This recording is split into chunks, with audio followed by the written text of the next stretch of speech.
আগের এপিসোডে আমরা দেখেছি এক রহস্যময় শহর, যেখানে ঢুকলে আর বের হওয়া যায় না। দিনটা শান্ত মনে হলেও রাত নামলেই অদ্ভুত দানবেরা ছদ্মবেশে এসে দরজায় কড়া নাড়ে আর মানুষকে ভয়ঙ্করভাবে হত্যা করে। এই শহরে আটকা পড়েছে জিম, ট্যাবিথা, তাদের মেয়ে জুলি আর ছোট্ট ছেলে ঈশান। প্রথম রাতের আতঙ্ক এখন তাদের সামনে। আপনি যদি ফার্স্ট এপিসোডটা এখনও না দেখে থাকেন তাহলে আই বাটনে ক্লিক করে এপিসোড 1-এ কী হয়েছিল সেটা দেখে আসতে পারেন। আর আপনার জন্য এই ভিডিওর শেষে থাকছে এই সিজনের প্লেলিস্ট। এপিসোড 2 শুরুতেই আমরা দেখি কেনি একটা কুড়াল দিয়ে গাছ কাটছে, তার পোশাকে রক্তের দাগ। কিন্তু কেন, সেটা ভিডিওতে আগে জানতে পারবো। এদিকে গাড়ির ভেতর আটকে আছে বয়েড, ক্রিস্টি, জিম আর ছোট্ট ইথান। ক্রিস্টি ইথানকে ছটফট করতে দেখে জিমকে ভালো করে ধরে রাখতে বলে। ইথান তখনই আবার অজ্ঞান হয়ে যায়। তখনই বাইরে থেকে কেউ তাদের ডাকছে শুনে জিম বলে ওরা আমাদের নিতে এসেছে। বয়েড জিমকে বাইরে যেতে বারণ করে, কিন্তু জিম তার কথা না শুনে বাইরে যেতে গেলে বয়েড তাকে কোনোভাবে আটকায় আর বলে ওরা মানুষ না। জিম জিজ্ঞেস করে ওরা তাহলে কে? বয়েড বলে সেটা ঠিক বলতে পারবো না, তবে এই তাবিজ যে ঘরে থাকবে ওখানে ওরা ঢুকতে পারবে না। এর আগে গাড়িতে এটা কখনো ট্রাই করিনি, কিন্তু এটা কাজ করছে।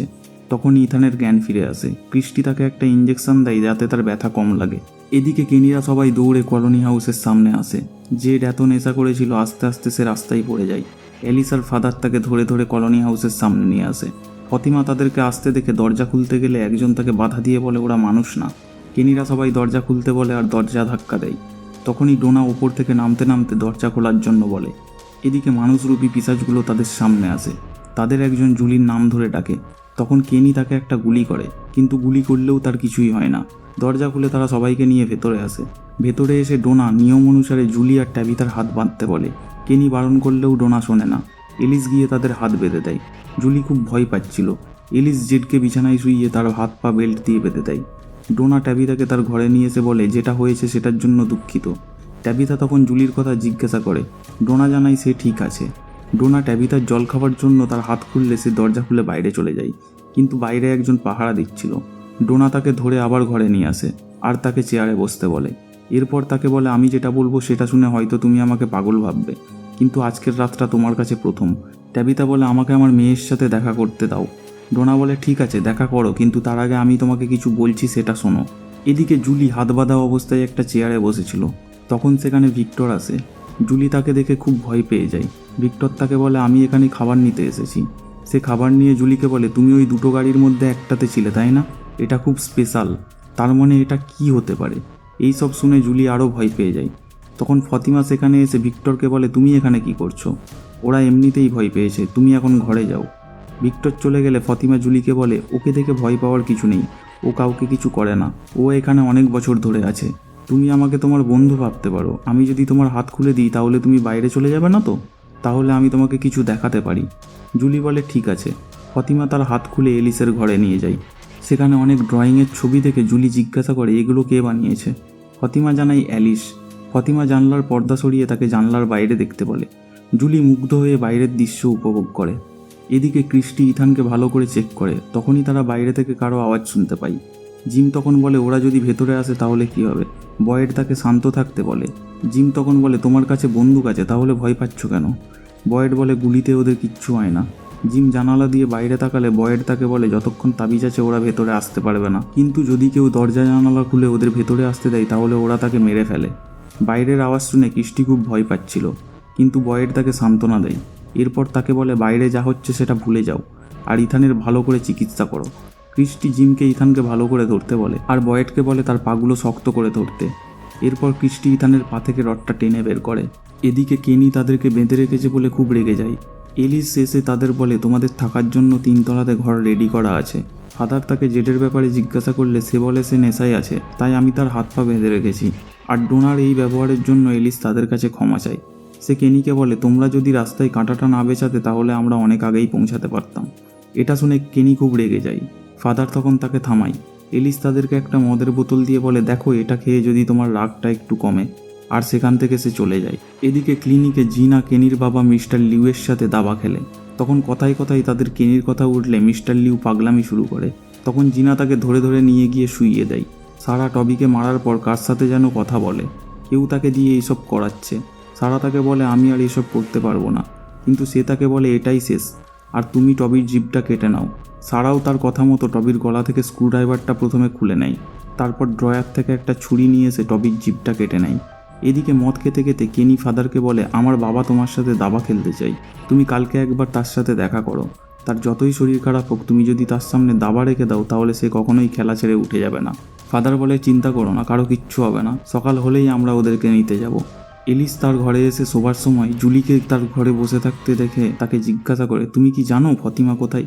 জুলি জানায় সে একটু বাথরুমে গেছে। এলিস তাকে জিজ্ঞাসা করে, তুমি কি তোমার মায়ের সাথে দেখা করেছো? জুলি বলে, না, সে ডোনার সাথে আছে। এদিকে ডোনা ট্যাবিতাকে এই জায়গাটার ব্যাপারে বললে সে তার কথা বিশ্বাস করে না। তখন ডোনা তাকে জিজ্ঞাসা করে, আজকে তুমি ওই রাস্তা দিয়ে কতবার এসেছো? একটা সোজা রাস্তা দিয়ে গিয়ে আবার কি সেই রাস্তায় ফিরে আসা যায়? আর তুমি ওই গাছটাও দেখেছো, তাই না? এরপর ডোনা তাকে একটা ড্রিঙ্ক দিয়ে বলে, আমি আর আমার বোন জঙ্গল থেকে হরিণ শিকার করে রাস্তা দিয়ে ফিরছিলাম, তখনই আমরা রাস্তার উপর ওই গাছটা দেখেছিলাম। আর তারপরে আমরা এই শহরের রাস্তা দিয়ে যাওয়ার সময় ওদের মধ্যে একজন আমাদের গাড়ির সামনে চলে আসে। আমার বোন গাড়ি থেকে বন্দুক নিয়ে নামলে তারা আমার বোনকে মুহূর্তের মধ্যে মেরে ফেলে, আর আমি কোনোভাবে গাড়ি থেকে বেরিয়ে একটা গাছের আড়ালে নিজেকে লুকিয়ে প্রাণ বাঁচাই। ট্যাবিতা এসব কথা শুনে বুঝতে পারছিল না সে কি বলবে। এদিকে ক্রিস্টি ইথানকে সেলাইন দেয়। জিম তাকে জিজ্ঞাসা করে, তুমি কি ডাক্তার? ক্রিস্টি জানায়, আমি 3rd ইয়ার মেডিকেল স্টুডেন্ট। আর জিমকে জিজ্ঞাসা করে, তুমি কি করো? জিম বলে, আমি একজন ইঞ্জিনিয়ার, আমি থিম পার্ক ডিজাইন করি, ড্রপ টাওয়ার, রোলার কোস্টার ইত্যাদি। তখন ইথানের জ্ঞান ফিরলে সে বলে, আমার খুব কষ্ট হচ্ছে, আমি একটা স্বপ্ন দেখেছি, একটা বড় ঘরের দেওয়ালে অনেক ড্রয়িং আছে। জিম তাকে সান্ত্বনা দিয়ে বলে, কিচ্ছু হবে না, সব ঠিক হয়ে যাবে। ঘুমাতে যাওয়ার সময় সিঁড়ি দিয়ে উঠতে উঠতে কেনি ফাদারকে বলে, আমার বাবার মানসিক অবস্থা ধীরে ধীরে খারাপ হচ্ছে। একসময় তো সে আমাদের বাড়ি থেকে বেরিয়ে গিয়েছিল, আমি আর আমার মা অনেক কষ্ট করে তাকে খুঁজে নিয়ে এসেছিলাম। এর জন্যই আমরা তাকে ঘরে রাখি না, ক্লিনিকে রাখি, কারণ আমরা তাকে ঘরে বন্ধ করে রাখতে পারবো না। কেনি কথা বলতে বলতে সিঁড়িতে বসেই ঘুমিয়ে যায়। এদিকে সারা ক্লিনিক থেকে তার বাড়িতে এসে স্নান করে। তখনই তার ভাই এসে তাকে খাওয়ার জন্য বলে। সারা বাথরুম থেকে বেরিয়ে এসে তার ভাইকে জড়িয়ে ধরে কান্না করে আর বলে, আমাকে হেল্প করো। তখন তার ভাই রক্তমাখা ড্রেসটা দেখতে পায়। ঘরে গিয়ে সারা তার ভাইকে বলে, আমি এটা করতে চাইনি, ওরা আমাকে এটা করতে বলেছিল, তাহলে ওরা আমাদের বাড়ি ফিরে যেতে দেবে। তার ভাই তাকে জিজ্ঞাসা করে, তুমি কি করেছো? সারা বলে, আমি ক্লিনিকের দরজা খুলে রেখে চলে এসেছি। জিনা মিস্টার লিউকে বিছানায় শুইয়ে বলে, আপনি ঘুমান, আমি টবিকে দেখে আসি। মিস্টার লিউ তাকে বলে, আমার খুব ভয় করছে, তুমি আমার কাছেই থাকো। জিনা তাকে বলে, কিচ্ছু হবে না। আর এই বলে সে উপরে যায়। সেখানে এসে টবিকে মৃত দেখে সে খুব ভয় পেয়ে যায়। নিচে আসার সময় সেই মানুষরূপী পিশাচগুলোকে সামনে দেখে সে দৌড়ে নিচে চলে যায়। গাড়ির মধ্যে জিম সেই তাবিজটা খুলে তার হাতে নিয়ে ক্রিস্টিকে জিজ্ঞাসা করে, এটা কিভাবে কাজ করে। আর তখনই গাড়ির ছাদ ভেঙে সেই মানুষরূপী পিশাচগুলো তাদের গাড়ির ভেতরে আসে। আর সাথে সাথে ক্রিস্টির ঘুম ভেঙে যায়। সে স্বপ্ন দেখে খুব ভয় পেয়ে যায়। তখন বয়েড তাকে সান্ত্বনা দিয়ে বলে, ভয় পেও না, ওটা একটা স্বপ্ন ছিল, এখন সকাল হয়ে গেছে, আর কেনিরা এখনই আমাদের নিতে আসবে। বয়েড গাড়ির বাইরে বেরিয়ে আসে। তখনই কেনি ফাদার, ট্যাবিতা আর জুলিকে নিয়ে সেখানে পৌঁছায়। জিম আর ইথানকে দেখে ট্যাবিতা আর জুলি তাদের দিকে দৌড়ে যায়। পুরো পরিবারকে একসাথে পেয়ে ট্যাবিতা খুশিতে কান্না করে দেয়। এরপর সেখান থেকে ফিরে তারা ক্লিনিকে আসে।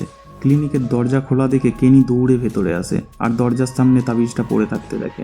ভেতরে এসে জিনাকে মৃত অবস্থায় দেখে কেনি ভেতরের ঘরে গিয়ে তার বাবাকে মৃত অবস্থায় দেখে। সে তার বাবাকে জড়িয়ে ধরে কান্নায় ভেঙে পড়ে। এরপর কেনি জঙ্গলে এসে একটা গাছ কাটতে থাকে। তখন বয়েড তাকে এসে জিজ্ঞাসা করে, তুমি এখানে কি করছো? কেনি বলে, আমার কিছু কাঠের প্রয়োজন দাবার গুটি বানানোর জন্য, সব গুটি রক্ত লেগে নষ্ট হয়ে গেছে। সে তার বাবার কথা মনে করে খুব কষ্ট পায় আর বয়েডকে সেই রক্তমাখা গুটিটা দিয়ে সেখান থেকে চলে যায়। বয়েড সেখান থেকে তার অফিসে ফিরে আসে। টেবিলের ওপর দাবার গুটিটা রেখে সে মন খারাপ করে বসে থাকে। কলোনি হাউসে এসে জুলি ইথানকে গল্প শোনাচ্ছিল। তখনই ইথান বাইরের দিকে তাকিয়ে একটা সাদা ড্রেস পরা ছেলেকে দেখতে পায়। সে ইথানকে ইশারাতে চুপ থাকতে বলছে। আর এপিসোড 2 এখানেই শেষ হয়ে যায়। এখন প্রশ্ন হলো, ওই সাদা ড্রেস পরা ছেলেটা আসলে কে? এই উত্তর পেতে হলে আমাদের যেতে হবে পরের এপিসোডে। পরের এপিসোড সবার আগে দেখার জন্য আমাদের চ্যানেলটি সাবস্ক্রাইব করে পাশে থাকা বেল আইকনটি প্রেস করুন। দেখা হচ্ছে খুব তাড়াতাড়ি পরের এপিসোডে।